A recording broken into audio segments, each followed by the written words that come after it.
Cantrall grew up on stories of Sasquatch in and around his Northern California home, beginning with the stories coming from the far north, engendered by the finds of road builder Jerry Cruz. Thom lived his life out of doors in proximity to the source, where these tales could assume a new sense of wonder and immediacy. And now, Thom Cantrall.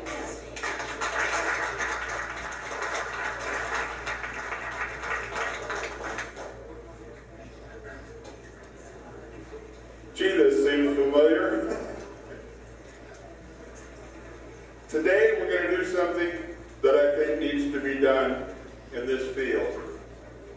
We have listened to people testify of and testify against probably the finest piece of evidence that has ever been presented. That's the film made by Mr. Roger Patterson and Mr. Bob Gimlin. So we're going to start with that. We're going to take this. Yay. I'm not sure which one's which, Sarah, are you?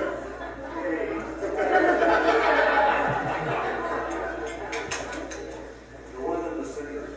All right. The one with the hat, that's all I know. I want you to know we can't prove anything. I cannot prove anything to you or you or you. All I can do is offer evidence. It's up to you whether it proves one thing or another or nothing. I have experiences. That's all I report are my experiences.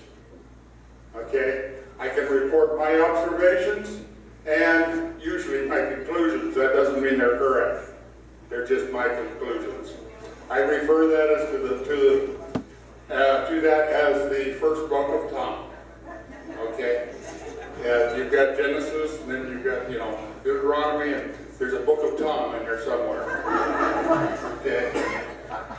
So, when you hear that, and you will hear it, understand that's open for interpretation.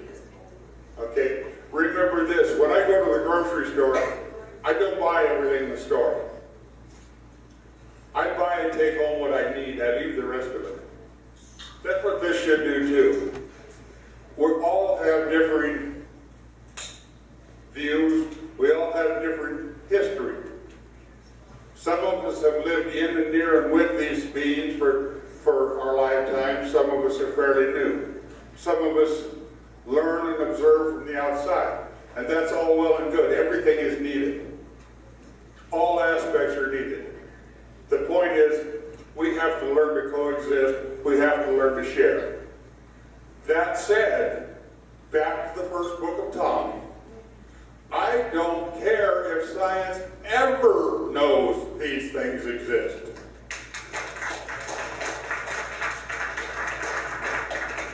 I would much rather go back to the days when they were a myth and they were safe. And there's nothing against science. Science is just doing a job. But what that leads to is what scares the bejeebers out of me. I lived in the Pacific Northwest when the spotted owl controversy hit. Let me tell you, that owl lives in second growth just as well as he lives in old growth. I saw him every day when I was out there. But legislators listen to people who donate to their campaigns. They don't listen to professional foresters. They don't listen to professional wildlife managers. They listen to people who donate money to them. That's why towns in the Northwest died. Okay? Did the owl need to be protected? Yes, he did. Did we need to destroy towns to do it? No, we did not. And I fear that's the same thing that's going to happen here. Okay? It will be a disservice. It will be a huge disservice. I was asked just yesterday, day before yesterday, if they are people and intelligent, why don't they live in houses and drive cars.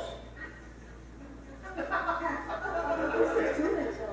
This was on a radio interview on a local radio station. And I asked the gentleman who asked the question, what did you do at 5 o'clock this morning? What do you do at 5 o'clock every morning? You get up and you come to work. Who has the better idea? The point is, our lifestyle works for us, their lifestyle works for them.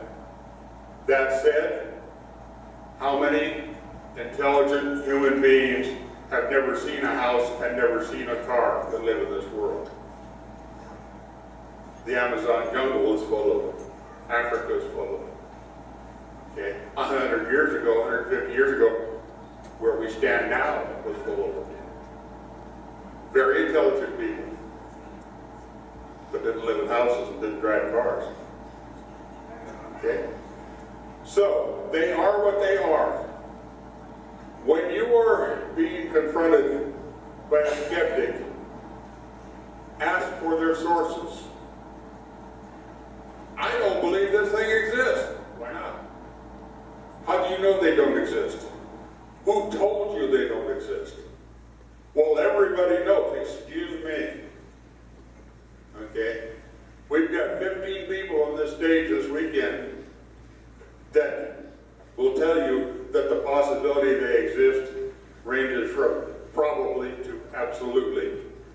You don't mind if I pay attention to them and not to your everybody, do you? Okay? Demand that any statement they make as representation be substantiated by a reference to the person making it. Everybody doesn't do a thing for me. Unless they could say, you know, Mr. Green's research shows, Mr. Brown's observation indicates. Now I have something I can listen to. My brother-in-law said, excuse me, okay? You'll find the first book of Thom is long in brother-in-law references. What's your research time? How come you can tell me that everybody says they don't exist? How long have you researched it? And what is your personal experience? I've been 53 years doing this. Okay? I've got socks older than most of the people in this room.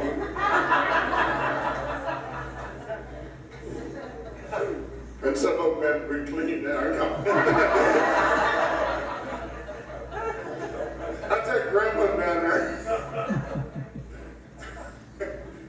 Okay. Our first step is Roger and Bob's film. Frame 5 very clearly shows a bulge. This is not something that if I were faking a suit, I would add to the suit.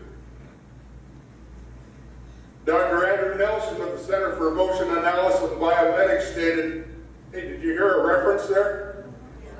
It didn't say everybody. Okay? This is probably a rupture of the quadriceps muscle. That is something that cannot be copied in a suit. That isn't Thom saying that. That isn't my brother-in-law saying that. That's Dr. Andrew Nelson. He has a doctor in front of his name. He's paid the price to be listened to. Dr. Jeff Meldrum has paid the price to be listened to. Okay. After analyzing the biomechanical issues, I find it very hard to believe that somebody in 1967 could have fabricated the intricacies as evidenced by the soft tissue irregularities seen in the upper leg. The science at that time was just far too primitive. Now, I hate the fact that I had been in the Navy for 6 years when I'm still too primitive here. But there's nothing I can do about that. John Chambers. You know who John Chambers was? He won the Academy Award in 1968 for the costuming in the blockbuster film Planet of the Apes. Now, do you think he might know something about building a costume? He said that this suit is the finest ever devised, for it was beyond our capabilities in the 1960s. Every hair would have had to have been individually attached to the model for it to do what it does in this film. Look at his gait. And Dr. Meldrum, you can throw something at me anytime I misquote you, all right? But Professor Jeff Meldrum, paleontologist at Idaho State University, stated, oh, no brother-in-laws there, stated that in primates, the normal factor for foot size to height size is about 6.5, the ratio, correct? The major size of the track, as independently verified by John Green of Canada, Bob Titmus from Redding, California, Al Hodgins of Willow Creek, all of whom saw and measured the tracks, said it was 14.5 inches long. If we use Dr. Meldrum's hypothesis, a 14.5 inch track by 6.5 would yield a height of around 7 foot 10 inches. Bill Bunce. Now, Bill's been in the news here just quite a bit lately. He's a graphic artist and costumer. He's a Hollywood set designer and an analyst. He has stated by using the lens and camera data and knowing the distance from the subject to the lens that it stood between 7.5 and 8 foot tall. Okay. If we use the figure from frame 72 of the film, okay, and apply that height to the creature, and you have to allow some because she is not standing straight up. But when I did this, I achieved a height of 7'4", plus or minus a couple inches there, or about 6.1 times the track length. Using the 3 different measuring techniques from 3 different experts, the minimum height for this bead was 7'4", and the maximum height around 8 feet. Ruben Steindorf, who's a senior animator at Vision Realm Incorporated, using an inverse kinematics system and in motion analysis, created a 3D model of the creature, which he forwarded to Dr. Andrew Nelson of the Center for Motion Dynamics and Biomechanics, who graphically illustrated the skeleton in a model. Dr. Nelson determined that the creature walked with a compliant gait. And if you remember Heine's trackways, how the feet were in front of one another, okay? They were not side to side. They did not splay out. They looked nothing like my tracks. We humans walk with a gait that's a stiff-legged gait. It's almost like we pole vault over our legs. We have a heavy heel strike. We come down, our body comes over the top of our leg. They don't do that. Their foot comes out, comes around, comes down flat, and when they lift, the mid-tarsal brake allows the back half of the foot to rise while the front half stays on the ground. Consequently, where our track, when we're moving, the heel strike is the heaviest. Theirs, you'll find that there's more depression on the front end of the track because it's a matter of pounds per square inch of pressure being applied to the ground at that time. Now, I can say this, again, my reference point. I graduated as an engineer. Believe me, I understand pounds per square inch. Okay? I understand what pressure is on the ground, what ground pressure is. I was a logger. I have spent many hours digging my machines out of mud box because my pounds per square inch of track pressure exceeded the pounds per square inch that the ground would put on it. So, and when that happens, you sink. Dr. Scott Lind, also an Emmy Award animator, Joe Russo then attempted to train an athlete to walk with the same compliant gait that you see in this film. Okay? They were unsuccessful. Now, what do you suppose that is? Now, this is back to the first book of Thom. Their body isn't built the same as ours.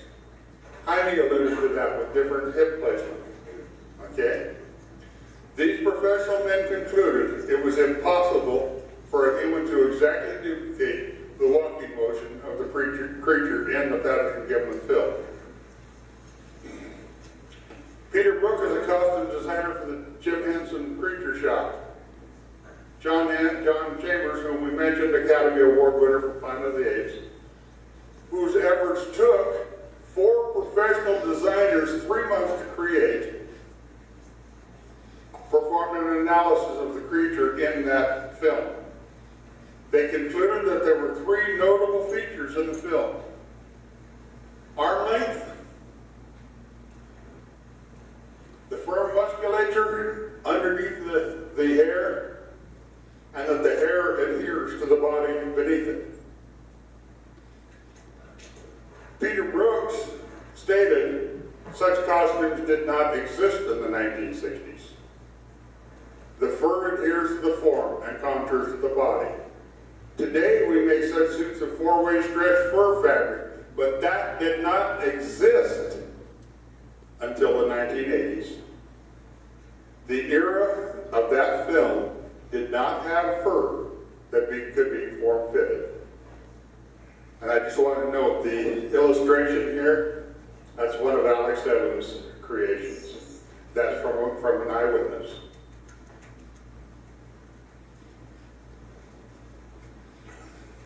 John Chambers said it does not stretch. I don't know how they could have done that in 1967. Several individual muscle groups are plainly visible on the creature in the film. And the tightening and slacking of the Achilles tendon is evident. How are you going to do that in a suit?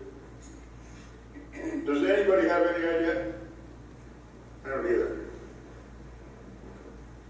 The shoulder blade is clearly visible as it moves during the walk in frame 352 when she's looking back at Bob because he rode his horse across the creek. Bill Munns said you cannot alter where the knees or elbows bend, and this is a most important part. Okay? Our knees are where they are in relationship to our leg. Our elbow is where it is in relationship to our arm. That cannot be altered. Okay? She has a long upper leg and a short lower leg. And due to the structure of the creature, if you could find a suit to match all the criteria necessary, you still couldn't find a person that could wear it. Again, back to Dr. Meldrum and something he taught me. He didn't know he did, but he did. A feature called intermembral index, which basically is the ratio of the arm length to the leg length. Okay? A few years back, BBC was going to debunk the Patterson-Gimlin film. They had a suit created by the people who made us believe in Wookiees. Okay? It was the greatest thing going. They put a man in to prove that this could be done. The figure illustrated is the result of that attempt. As is all such attempts, it didn't disprove it, it tended to prove it. Okay? The fact the person in the suit when they moved could not begin to emulate the compliant gait. But if you look, you'll see the suit and the red suit, his arms are a human's length, whereas Patty's are a Sasquatch length. Look at the body form. And you can even see in this frame that ruptured quadricep.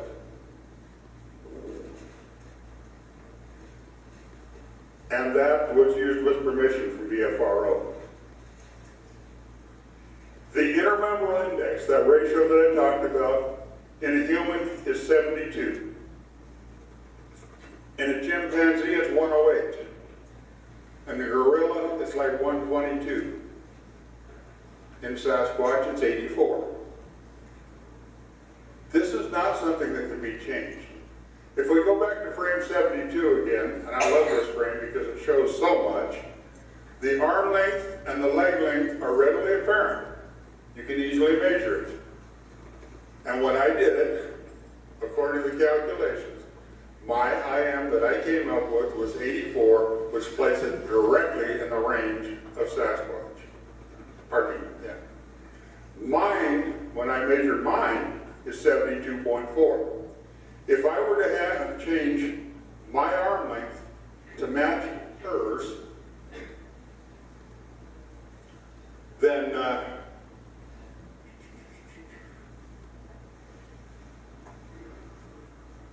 somebody said there was an easy way to do this, but I don't know what it is. But if I were to change my arm length to match hers, get that same IM ratio, I would have had to add to my arm. Where are we going to do that? If I put an arm extension, extend my hand, now my lower arm is substantially longer than my upper arm. And I look like some type of a freak. I'm not probably going to allow them to surgically insert. Okay. One of the films I watched, it was stated it could easily be done with hand extensions, and they showed a gorilla-like hand on the ground. And again, it didn't disprove anything. It proved that that was phony. That couldn't be done. That was not right. Okay.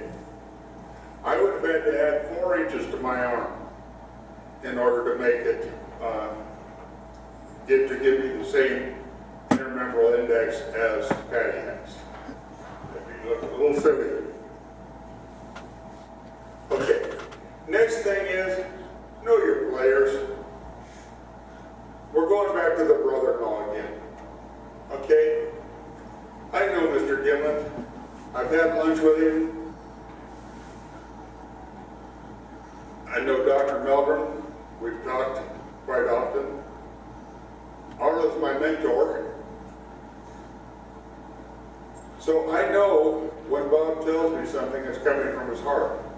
The man will stand there, look me in the eye, and tell me what it is. My brother-in-law does. So who am I going to believe? Okay. Know who you're listening to.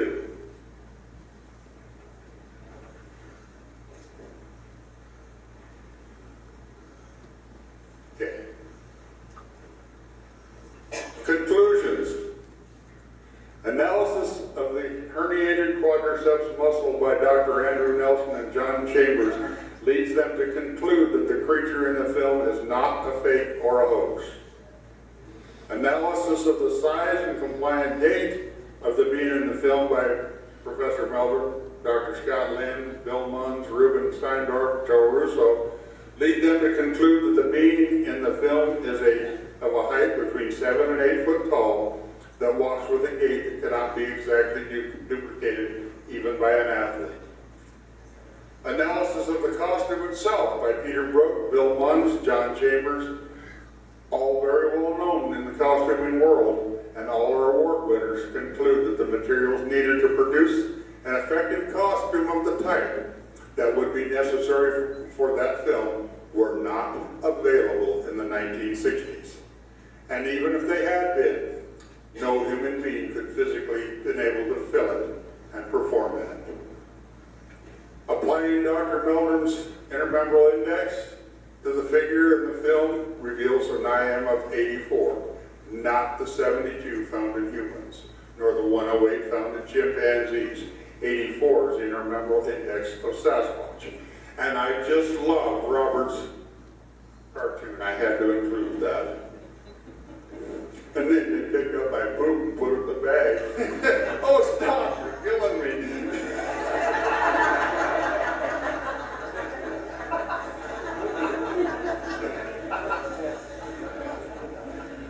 It is very important here to note that if only one of these 4 conclusions is true, then the film cannot be a hoax. It has to be real. The fact that all 4 are true only increases the chance of the veracity of the hypothesis that this is indeed a real Sasquatch. Now let's look at some footprints. picture is the trackway that Jaime showed before he started casting. And he very kindly allowed me to use that film here. Dr. Meldrum has stated that it is not necessary to have a physical body to prove that a species exists when the preponderance of evidence so indicates.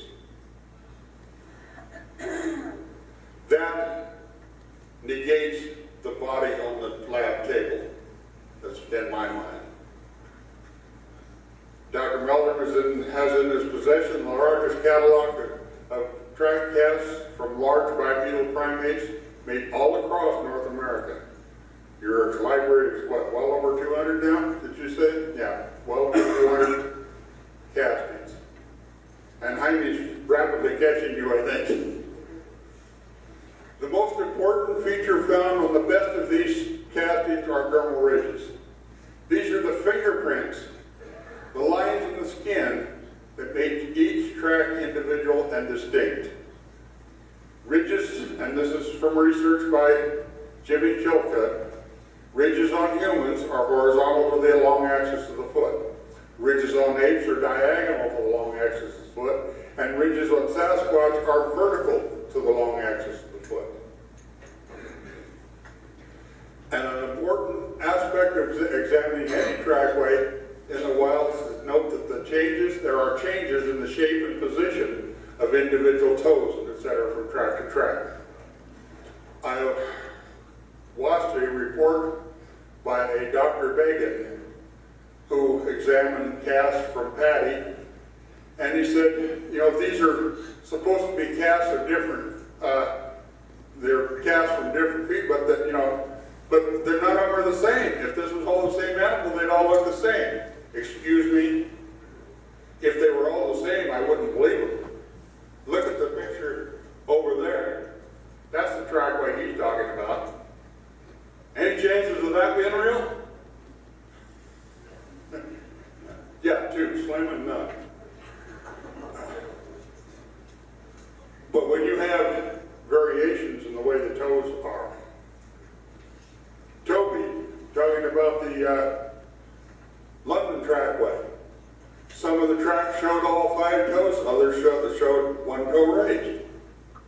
Same individual, same trackway, but a variation in the toes, variation in the tracks. That says that's a real creature. If they were all the same, that says that's hoax.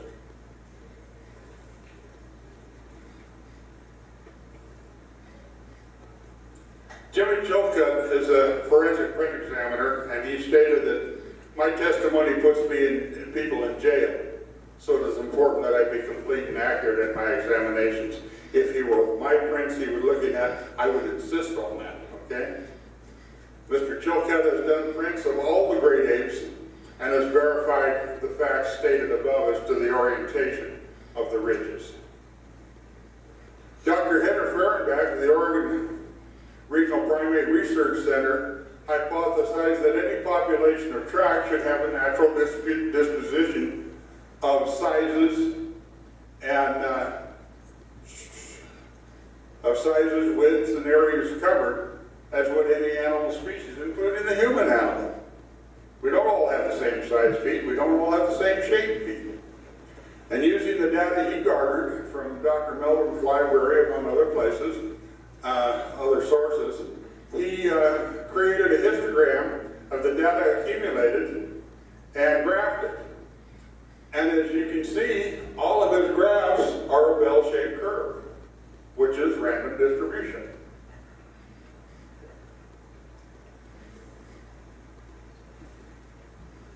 Observation.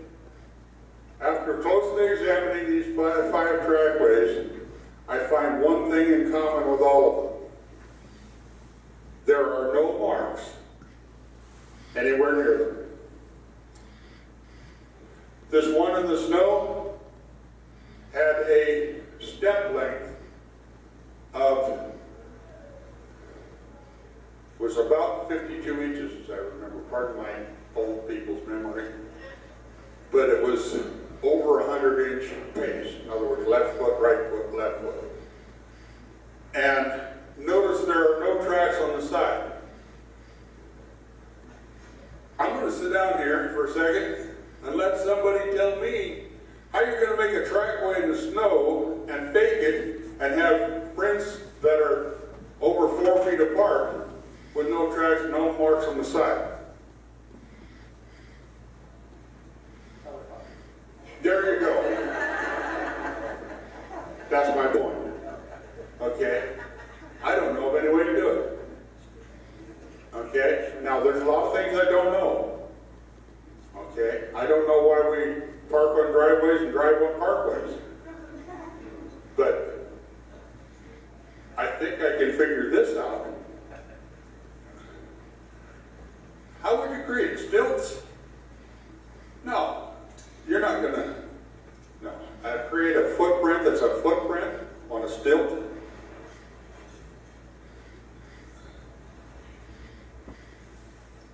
Jimmy Chilcutt stated after his investigations there is a Sasquatch species living in North America. The prints are neither human nor are they ape. Dr. Fehrenbach stated after his analysis that there is a large primate walking about in the North American forest. And Dr. Melderman stated that my personal collection of over 200 casts suggests that there's a large bipedal primate in North America. And as a matter of fact, I think I've heard him say that at this point it's become more rational to believe there is one than to say there is not. Or words to that effect. Pardon me if I have to paraphrase it instead of quote it. DNA. This is a final subject today, and our next speaker will address this in much more detail than I am. But this is probably the least understood and most misrepresented facet in Sasquatch research. DNA does not prove the existence of anything. It is a statistical database that when a specimen is compared to the base, it can be identified. Okay?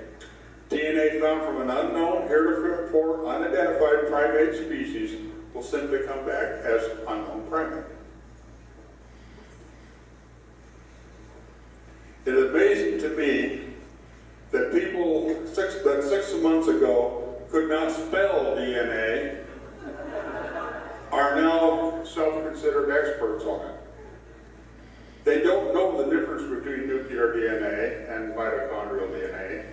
They don't know the ramifications of each, but yet they're more than willing to expound on how important it is in this aspect or that aspect as it proves or disproves their favorite pet theory. Are these beings animals or are they people? Who cares? They are creatures. We're creatures. Personally, the first book of Thom, they're people. Can I prove that? I don't have to. I can just offer evidence. And most of my evidence is observational, documented, chronicled, but it's anecdotal. Science tends not to accept that, even though it's capable of sending a man to the electric chair. It's not the last or best evidence in this type of research. Does that change what I've seen? Not on your life. Does that change how I represent what I've seen? You know me. Okay, short of an atom bomb, is there anything going to get me to shut up about what I've seen? No. Okay. Now, does that mean I think everybody should believe as I do and do as I do? Get better not. You'll have more ex-spouses than you can handle. There are two main sources of DNA in the human cell. The mitochondrial DNA is found in the mitochondria of the cell. And as you can see, they are outside of the nucleus. They float in the cell itself. The mitochondrial DNA come to us from our mothers, and our grandmothers, and our great-grandmothers.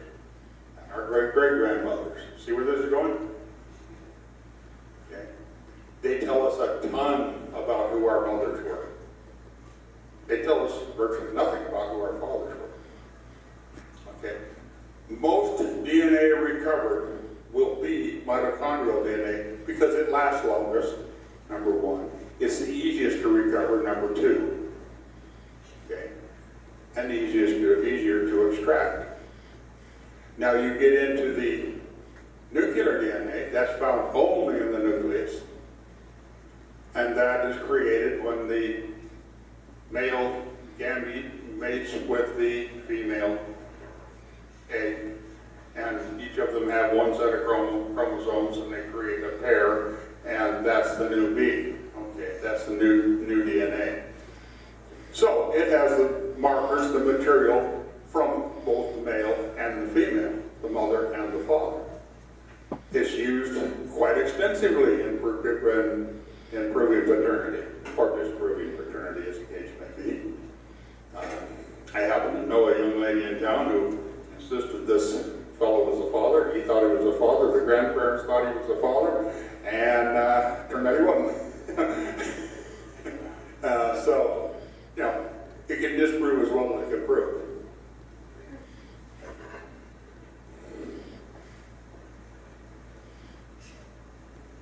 Okay, Dr. Craig Newton from British Columbia, I think it's University of British Columbia if I remember right, was provided hairs from the skookum cast that was made down in south central Washington.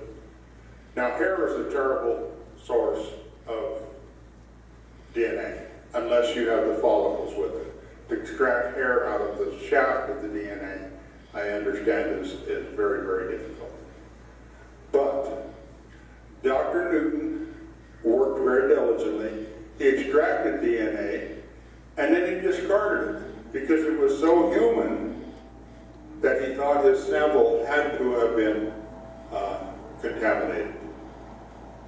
Now I talked to the people who did the work on that, and I believe Dr. Mulder was part of that, and they did not believe there was contamination there. I cannot believe that Dr. Newton's lab was contaminated. So what I think, and this is again, back to the first book of Thom, I think he hit the nail on the head. I just don't think he knew what he was seeing or wouldn't accept what he was seeing at the time. It was too human. Okay. But this was mitochondrial DNA he was working with. And again, from my analysis, from my study, I think you're going to find the mitochondrial DNA is going to be human. I think you'll find huge variations in the nuclear DNA. But I think you're going to find the mitochondrial DNA is human. Okay. Got ahead of myself there. Now, this next picture you probably recognize. I'm sure Dr. Melder does. Dr. Melder and Dr. Kurt Nelson from the University of Minnesota found blood on a screwboard at a cabin in Snow Grove Lake in Ontario. Attempts were made to isolate DNA. And from what I understand, talking to Dr. Melder, a full string was never isolated, was never identified. Okay, but according to Dr. Nelson, that what they did identify was only one marker off from human, something like 94 to 96% the same as human. Okay, so Dr. Ketchum's research, although it's much more involved, much later, and much better controlled, is not the first, certainly. It's just going to be, it's being handled in such a way that it will carry more weight because of who's doing it, the way it was done, and how it's being disseminated. I was involved in one peer review paper when I was in college, and I thought I was going to tear my hair out before it ever went to publication. And I only had, I was a writer on one section and, researcher on a very minor part of it, but still it had me crazy before they finally said we could talk about it. So I know what she's going through. But Dr. Nelson was able to isolate DNA, and again, it only varied by one marker. Interestingly enough, that one marker is one of the same that is different between us and chimpanzees too. So, now I'm going to pass on this last little part here because this is Dr. Ketchum's analysis, and it's not ready to be done yet. But again, understand that there have been more than one test done. I will say this, she didn't do this in her basement, okay? She had over 100 samples that have been analyzed by multiple labs, and she's just coordinating the efforts and the findings of those labs. She's lead on the study, but she isn't the only doctor in the study by far. Okay, do you understand that? Do you understand the importance of that? Okay. Now, we finished there. I wanted to address one thing, and that's protection. We know this being, no matter what he is going to need protection. Okay. In my opinion, he needs protection from being murdered. He needs equal protection under the law from somebody going out and hunting him. And that's all he needs. He's lived parallel with us for 30 to 35 millennia. Perhaps more. Maybe a little less. But a long old time. He's quite capable of taking care of himself where he is. He doesn't need spotted owl status. He needs to be not shot. He needs to be free to live his life and raise his family in the way that he sees fit and what works for him. He doesn't need to be taxed.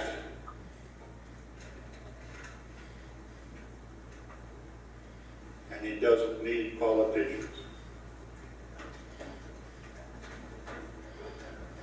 Okay. Now, that said, does this make sense to you? Did this presentation make sense? Is it something you'd like to share? Do you have that, brother-in-law? Huh? I put that presentation in the form of a booklet. There's one available for everybody here. Okay? When you get that, meet that skeptic, you just say, here. When you learn to read this. Then, when you get done looking, I put a lot of pictures in there so they can, think they're reading. When you get done with that, you're not arguing with me anymore. You're arguing with John Chambers, with Bill Munns, with Jeff Melvin. It's out of my hands. Those are experts. Does that make sense? Does that work for you? Okay. I made about 300 of these things. In case you wonder, if anybody called me in the stretch when I was doing this and I was mumbling, now you know why. That thing is 44 pages long. That means there were 11 sheets in each one that had to be folded, collated, folded, and stapled. And that I did that all sitting in front of my little computer while Brian was bugging me from Canada. Brian works a graveyard shift. So when everything else quiets down in the world, he's on Facebook keeping me awake the rest of the night. I didn't use him as an example when I was talking about, who had the better lifestyle of going to work every day. No. Because I know how many times he had to leave me on Facebook to actually do something. Yeah. At any rate, there is a cost to it costs me to do it. So if you want to drop a buck or two in a kitty to help defray the cost of that, that's great. I will have some for sale. I don't know what kind of price on, a couple bucks maybe, if you do have that brother-in-law you want to give it to. But I want to thank every one of you for being here.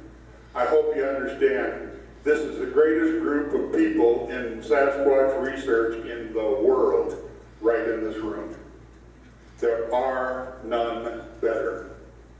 We may not all have the same ideas, but I do think we all have the same goals. And that, to me, makes me want to sit down and take a moment and applaud you for that.